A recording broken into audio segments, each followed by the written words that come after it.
ન જોયેલો વરસાદ આ વખતે પડ્યો છે। હવે કુલ્લુની વાત, જ્યાં હિમાચલ પ્રદેશના કુલ્લુમાં વાદળ ફાટ્યું છે અને તેના કારણે ભારે તારાજી સર્જાઈ છે। ગડસા ખીણના મણિહાર બીટમાં વૃક્ષો ધરાશાયી થયા છે। અહીંયા નદીઓ પર પુલ તૂટી ગયા છે, લોકોના ઘરમાં પાણી ઘૂસી ગયા છે અને લોકો ભારે હાલાકી ભોગવી રહ્યા છે। હિમાચલમાં પણ ભારે વરસાદને પગલે ઠેર ઠેર હાલાકીના દ્રશ્યો સામે આવી રહ્યા છે। કુલ્લુથી આ તસવીરો આવી રહી છે કે જ્યાં રસ્તાઓ બાધિત બન્યા છે, પુલ ધરાશાયી થઈ ગયા છે અને લોકોના ઘરોમાં પાણી ઘૂસ્યા છે, જેના પગલે લોકો હાલ ખૂબ જ હાડમારીનો સામનો કરી રહ્યા છે।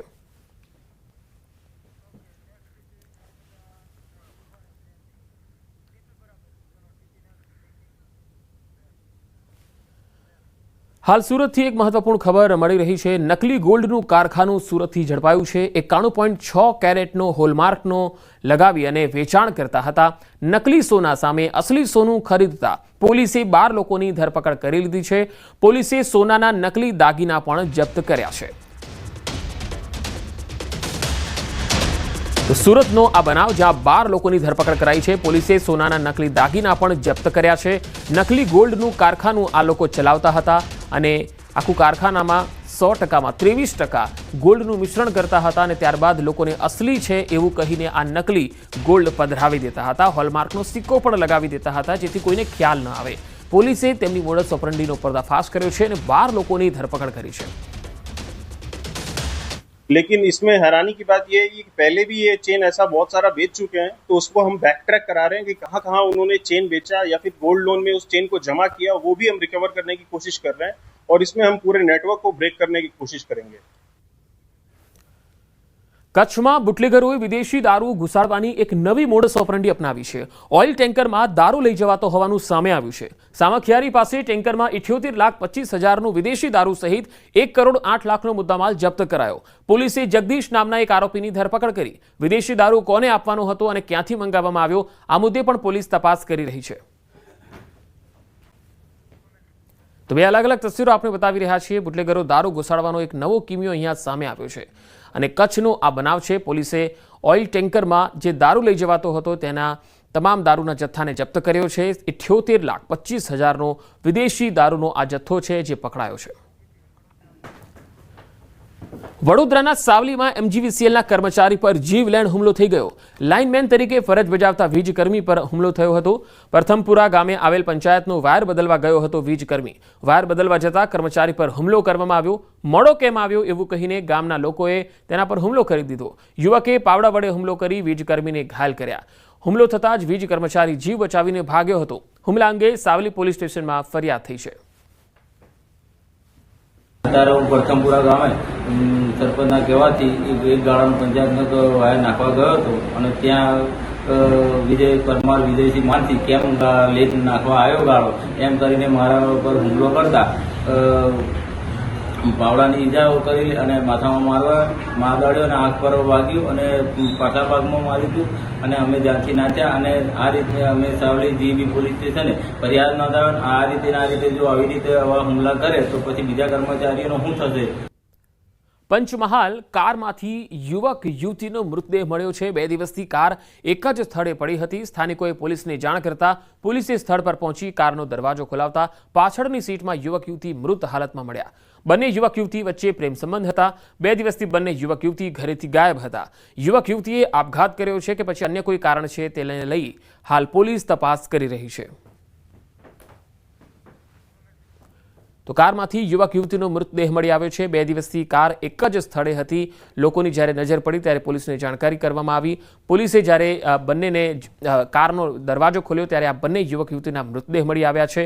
હાલ તો તપાસ ચાલી રહી છે કે તેમણે આપઘાત કર્યો છે કે પછી અન્ય કોઈ કારણસર તેઓ મૃત્યુ પામ્યા છે। હાલ તપાસ બાદ સામે આવશે।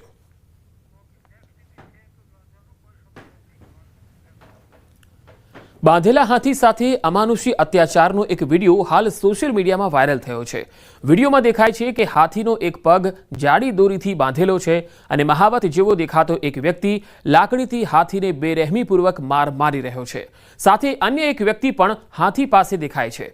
બાંધેલા હાથી સાથે અમાનુષી અત્યાચારનો વિડીયો સામે આવતા પ્રાણી પ્રેમીઓમાં ભારે રોષ જોવા મળ્યો। ગજરાજ સાથે અમાનુષી અત્યાચારના આ વિડીયોને લઈ લોકોમાં ભારે નારાજગી જોવા મળી રહી છે। હવે વાત તોફાની તત્વોના ત્રાસની।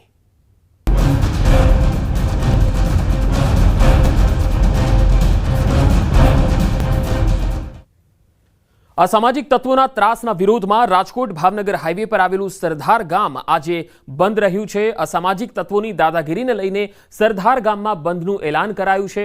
ગામના વેપારી પર આટકોટના કુખ્યાત શખ્સ અને તેના પુત્રએ હુમલો કરેલો હતો। 2 દિવસ પહેલા મયુર વસોયા પર હિચકારી હુમલો કરવામાં આવ્યો। પોલીસે હજુ સુધી આરોપીની ધરપકડ કરી નથી અને ગામના આગેવાનોએ ગામને બંધ રાખવાનો નિર્ણય કર્યો છે।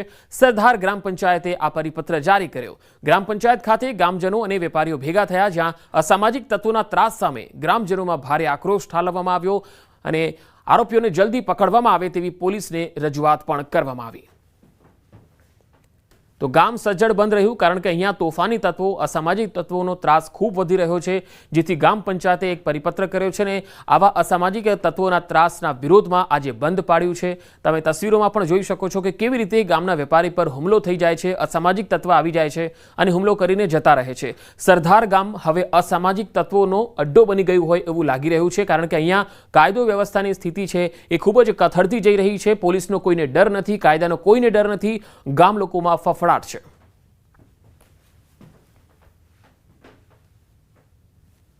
રાજકોટ ભાવનગર હાઈવે ઉપર આવેલું સરદાર ગામ છે તે આજે સજ્જડ બંધ છે। ગામમાં આવેલી જે છે તમામ દુકાનો છે તે આજે દિવસભર બંધ રહેશે। ખાસ કરીને આ ગામ છે તે નેશનલ હાઈવે પર આવેલું છે અને મોટી સંખ્યામાં જે છે લોકો છે તે આ ગામમાં વસવાટ કરે છે। આ ઉપરાંત આસપાસના જે છે એ ગામના લોકોની પણ ખરીદી આ જ ગામમાં રહેતી હોય છે। ત્યારે જે છે અસામાજિક તત્વોના ત્રાસથી જે છે એ આજે ગામ બંધ રાખવાનો નિર્ણય જે ગ્રામજનોએ કરવામાં આવ્યો છે। ખાસ કરીને સિકંદર સંધિ નામનો જે શખ્સ છે તેમના દ્વારા જે વેપારી ઉપર જે હુમલો કરવામાં આવ્યો હતો તે સમગ્ર ઘટનાના સીસીટીવી ફૂટેજ પણ સામે આવ્યા છે। ત્યારે જે છે સમગ્ર ઘટનાને લઈને જે છે એ ગ્રામજનોમાં એક આક્રોશ જોવા મળી રહ્યો છે। આરોપી છે તેમની તાત્કાલિક ધરપકડ કરવામાં આવે, અન્ય જે આરોપી હુમલામાં સામેલ હતા તેમની સામે પણ પોલીસ કડકમાં કડક કાર્યવાહી કરવામાં આવે તેવી માંગ સાથે આજે જે સરદાર ગામ છે તે સજ્જડ બંધ રાખવામાં આવ્યું છે। ખાસ કરીને જે રીતના રાજકોટ નજીક આવેલું આ સરદાર ગામ છે તે આજે બંધ છે। સમગ્ર ગામજનોમાં પણ કંઈક આક્રોશ જોવા મળી રહ્યો છે અને જે છે તાત્કાલિક આરોપીને ઝડપવામાં આવે, આરોપી સામે છે તે કડકમાં કડક કાર્યવાહી કરવામાં આવે તેવી માંગ પણ ગ્રામજનોની છે। હાર્દિક જોશી, ન્યૂઝ 18 ગુજરાતી, રાજકોટ। અમદાવાદના ગોમતીપુરમાં અસામાજિક તત્વો બેફામ બની ગયા છે। મરિયમ બીબી ચાલીમાં જાહેર રોડ પર તોફાનીઓનો આતંક જોવા મળ્યો। જાહેર રોડ પર તલવાર દંડાથી મારામારી કરી, એક મહિલાએ વચ્ચે પડીને સમગ્ર મામલો થાળે પાડ્યો। સમગ્ર ઘટનાનો વિડીયો સોશિયલ મીડિયામાં પણ વાયરલ થઈ રહ્યો છે। ગોમતીપુર પોલીસે ગુનો નોંધવાની તજવીજ હાથ ધરી છે। આ તરફ ભાવનગરમાં પણ અસામાજિક તત્વો બેફામ બની ગયા છે। આડોડિયાવાસમાં મકાનમાં તોડફોડનો આરોપ લાગ્યો છે। તોફાની તત્વોએ ઘરમાં આગ ચંપી કરી હતી, તોડફોડ કરી હતી। તિલકનગર આડોડિયાવાસ વિસ્તારમાં મકાનમાં આગ લગાડી અને તોડફોડ કરી આ શખ્સો ફરાર પણ થઈ ગયા। પરિવારના સભ્યો ગઈકાલે રથયાત્રા જોવા ગયા ત્યારે કેટલાક શખ્સો ઘરમાં ઘૂસી ગયા અને ઘરમાં રાખેલા ગોદડા સળગાવ્યા અને એક મહિલા સહિત 2 ને લોખંડની પાઇપ મારીને ભાગી ગયા। પોલીસને આ અંગે રજૂઆત કરાઈ છે, જે બાદ પોલીસે સ્થળ પર પહોંચીને વધુ તપાસ હાથ ધરી છે।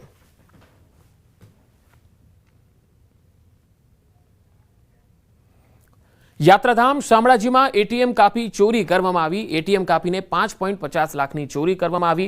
રાત્રિ દરમિયાન કારમાં આવેલા 5 જેટલા શખ્સો ચોરી કરી ગયા। એટીએમના સીસીટીવી પર સ્પ્રે મારી ઘટનાને અંજામ આપ્યો। ચોરી બાદ એટીએમમાં આગ લગાડી પોલીસે ફરિયાદ નોંધી તપાસ હાથ ધરી છે। એફએસએલની ટીમ બોલાવીને આગળની કાર્યવાહી હાથ ધરાશે।